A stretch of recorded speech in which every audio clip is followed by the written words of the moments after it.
Snectraw se crió en Washington, D.C. junto a su madre, padre y hermano. Su padre era un hombre militar, severo, y siempre le enseñaba a sus hijos la importancia de servir a la patria. Esa actitud solo empeoró cuando su padre regresó de la Primera Guerra Mundial.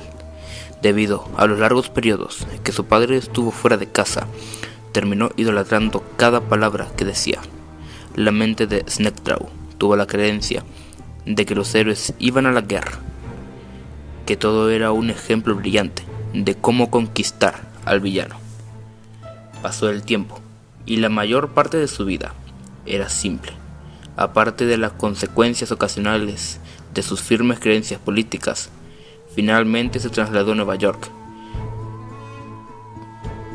para la escuela con las aspiraciones de convertirse en médico. Fue durante ese tiempo que conoció a la que sería su esposa. Se casaron en marzo de 1921 y tuvieron 2 niños sanos. Tenía un buen trabajo, una casa, una familia, todo lo que alguna vez deseó. A continuación, la historia del conflicto comenzó a extenderse. La Segunda Guerra Mundial. No había ninguna pregunta. En el momento del golpe de la prensa se alistó. Subestimó todo. No fue hasta que se vio obligado a amputar la pierna de un hombre en medio de la calle. Él nunca volvería a ver a ese hombre de nuevo. No se sabe lo que le pasó o en dónde terminó. Era solo otra parte de la vida. Todo a su alrededor se estaba agrietando. En su dolor y el malestar de que siempre contaba con él, a Snectraw no le permitieron estar seguro. Hasta un momento de pánico podía poner a todo el mundo en el terror absoluto. Cada noche amarga y fría soñaba que estaba de vuelta con su familia, aunque en el fondo sabía que él ya no era el mismo. En cada carta que les escribía, cubría su horror para proteger la imagen de héroe con la que había sido criado. La vergüenza de ser se filtraba con cada toque de la pluma. Cómo él mintió acerca de lo que estaba pasando y lo que enfrentaba. Trajo el miedo que después de todo eso, él nunca se podría volver a ver igual. Empezó a tomar más riesgos, jugando cada vez más con el papel de héroe, incluso en contra de la realidad en la que se encontraba.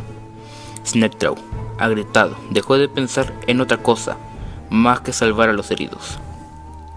En el fondo de su mente, esa era la manera de ser el héroe que el pueblo quería que fuera, evitando que había una vida después de esta.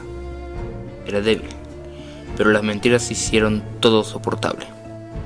Él se evitó la inevitable depresión y trauma desconcentrándose y concentrándose en el camino del juego. Era conocido por sus habilidades y dedicación, incluso ante el peligro. Eso fue hasta que fue herido en el muslo por una bala perdida mientras asistía a un hombre. Él terminó su trabajo, yendo tan lejos como quería, incluso seguía trabajando, con su uniforme lleno de sangre. Sus últimos recuerdos fueron un desenfoque de cómo fue arrastrado lejos del campo de batalla.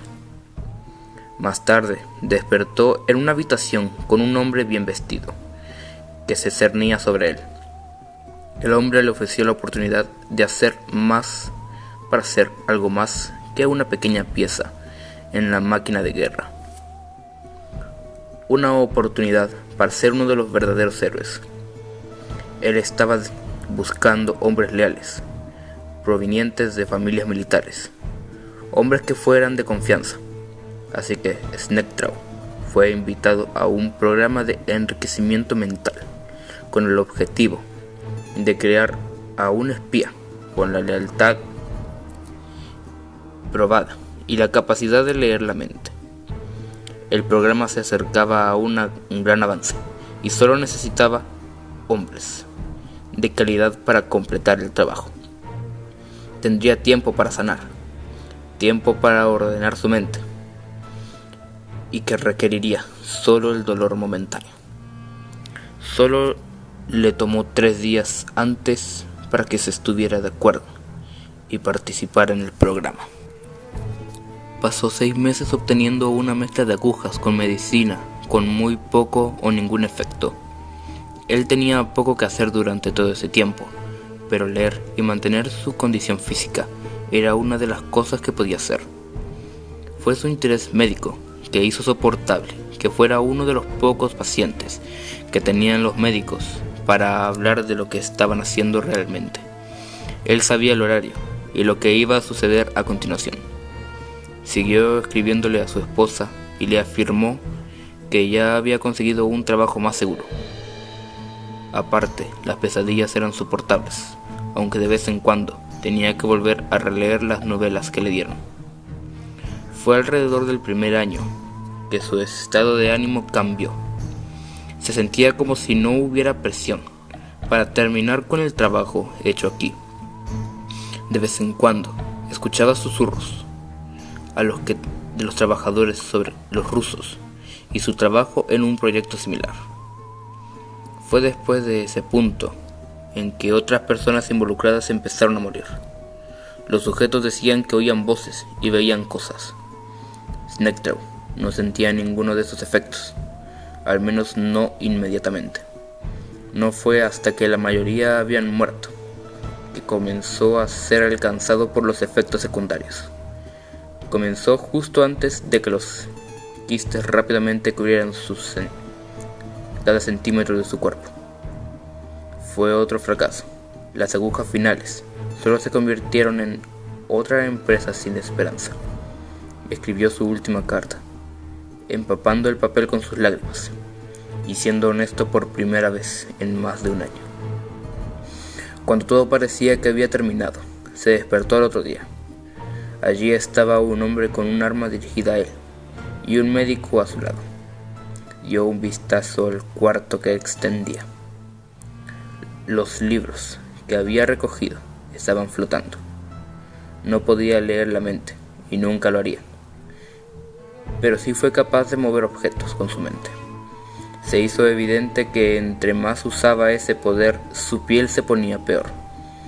Parecía ser que su cuerpo reaccionaba negativamente a sus poderes. No amenazaban su vida, pero era doloroso. Siguió empujando para ver cuánto podía levantar con su mente y su fuerza creció. Él podría haber descubierto simplemente si el dolor eran las voces que lo rompieron, susurros y gritos o voces profundas que hablaban verdades imposibles. Nunca pararon. Lo empujaron lejos y más lejos hasta que intentó tomar su propia vida. Se rieron y rieron mientras arañaban sus propias muñecas. Los hombres que lo observaban no lo dejarían morir. Era demasiado valioso. Se despertó. Él no debería hacerlo, pero lo hizo. Quedó retenido a la cama mientras lo dejaban solo buscando alguna clase de solución. Snectow rogó a cualquier persona y cualquier cosa para que detuviera los gritos, para que pueda tener su propia mente de nuevo, incluso solo por un día más. Fue entonces cuando la oyó, su amor sin nombre. Una voz como una diosa le ofreció consuelo y guía. Ella solo quería ayudarlo, y todo lo que tenía que hacer era aceptar. Lo hizo sin dudar, y todo se detuvo. Era libre. Él juró a sí mismo su palabra, teniendo en cuenta su voz de Dios. No todo el mundo aceptaba una invitación divina como respuesta al por qué él estaba bien otra vez. Snectow puso meses aislado, sin nada más que libros y la voz de su salvadora. Todavía sentía el dolor de su piel, pero se encontró con una calma gracias a ella. De alguna manera, parecía estar mejor que nunca. Tardó tanto tiempo para que confiaran en él, pero fue entrenado para servir al gobierno. Su formación siempre fue frenada por los quistes que inyectaron su rostro, lo que condujo a la creación de su máscara, que necesita una forma de inyectar suministros constantes de medicamentos contra la infección hecha, especialmente en su piel. La máscara era la respuesta a eso. Era un horror al principio, estar encerrado en una trampa de metal. Tardó años en superar el pánico que lo atacaba encerrado. Pero llevó a la delantera su enfoque, y a lo largo de los años fue enviado a trabajos inexplicables y ocasionalmente una carga política fuera de alcance. Se convirtió en un maestro del oculto y parecía sobresalir mágicamente en la escritura, cargado de símbolos. Fue todo gracias a la voz que siempre se mantuvo con él. Ella sabía más de lo que pudiera hacer, de las bestias que estaban creciendo más y más. Lo incitó para que matara monstruos, por el bien de los que estaban alrededor de él. Fue debido a esto que se convirtió en un miembro importante de los Salvadores de Abel, un grupo basado en la idea de la lucha contra la creciente amenaza inhumana. Se había convertido en la colaboración de los principales proyectos de guerra y sus poderes sirvieron para salvar a la humanidad. Nunca envejeció después de que su poder apareció, y esa voz habló con él. Y todavía hay una cosa que se desgastó con él: la memoria de aquellos que había dejado hace demasiados años. Comenzó a efectuarse con su trabajo, tanto que utilizó sus contactos en los Salvadores para hablar con un hombre que podría obligarlo a olvidar. Era alemán, el único hombre que tenía el poder para destruir cualquier memoria, y la memoria para cambiar a una persona era quitando esos momentos que cambiaron su vida. Se quitó la vieja vida y se dio un nuevo nombre. Erwin Richter era un ser humano. Él tuvo que convertirse en un monstruo a los que precedieron, y sin remordimientos. Snectraw era lo que había elegido.